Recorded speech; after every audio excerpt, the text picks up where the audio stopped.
ఎన్నికలపై కాంగ్రెస్ దృష్టి పెట్టింది. అభ్యర్థుల ఎంపిక కోసం కసరత్తులు మొదలు పెట్టబోతోంది. ఇవాళ కాంగ్రెస్ ఎలక్షన్ కమిటీ భేటీ కాబోతోంది.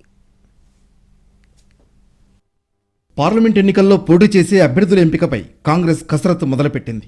ఈ రోజు సాయంత్రం 4 గంటలకు గాంధీ భవన్లో ఎలక్షన్ కమిటీ సమావేశం కాబోతోంది.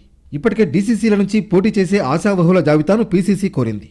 డీసీసీల నుంచి గాంధీ భవన్కు సిఫారసులు కూడా వచ్చేశాయి. మెదక్ సీటుకు ఎలాంటి పేరును ప్రతిపాదన చేయలేదు డీసీసీ. మెదక్ బీఆర్ఎస్ ఇలాఖా కావడంతో ఇక్కడ బలమైన అభ్యర్థిని నిలిపేందుకు కాంగ్రెస్ కసరత్తు చేస్తోంది. జగ్గారెడ్డిని బరిలో దించే ఆలోచనలో పార్టీ నాయకులున్నారు. అధిష్టానం ఆదేశిస్తే పోటీకి సిద్ధంగా ఉండాలని అనుచరులకు జగ్గారెడ్డి కూడా సూచన చేశారు.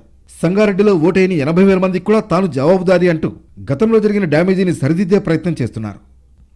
నల్గొండ నుంచి జానారెడ్డి కుమారుడు రఘువీర్ రెడ్డి పేరు ప్రతిపాదించింది డీసీసీ. భువనగిరి సీటుపై రేవంత్, కోమటిరెడ్డి సన్నిహితులు దృష్టి సారించారు. రేవంత్ శిబిరం నుంచి చామల కిరణ్, కోమటిరెడ్డి బ్రదర్స్ నుంచి కుటుంబ సభ్యుల్లో ఒకరికి టికెట్ ఆశిస్తున్నారు. పాలమూరు, నాగర్ కర్నూలు సీటుకు సీనియర్ల మధ్య పోటీ నెలకొంది. పాలమూరు నుంచి వంశీచంద్రరెడ్డి పోటీ చేయడానికి సిద్ధమయ్యారు. ఇక్కడ కొత్త వ్యక్తిని తెరమీదకు తెచ్చే అవకాశం ఉన్నట్లు సమాచారం. ఖమ్మం నుంచి గాంధీ కుటుంబాన్ని బరిలో దించే ఆలోచన కూడా చేస్తోంది పార్టీ.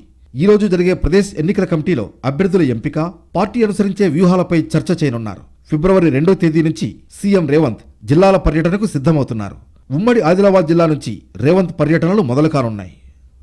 తెలంగాణలో మెజార్టీ పార్లమెంట్ సీట్లు సాధించాలనే ఆలోచనలో ఉంది కాంగ్రెస్ అధిష్టానం. ఉత్తరాదిలో సరైన సీట్లు సాధించకపోతే దక్షిణాది కీలకం కానుంది. కాబట్టి తెలంగాణలో ప్రస్తుతం పార్టీ అధికారంలో ఉన్నందున మెజార్టీ సీట్లు సాధించాలని రాష్ట్ర కాంగ్రెస్కి అధిష్టానం టార్గెట్ పెట్టింది.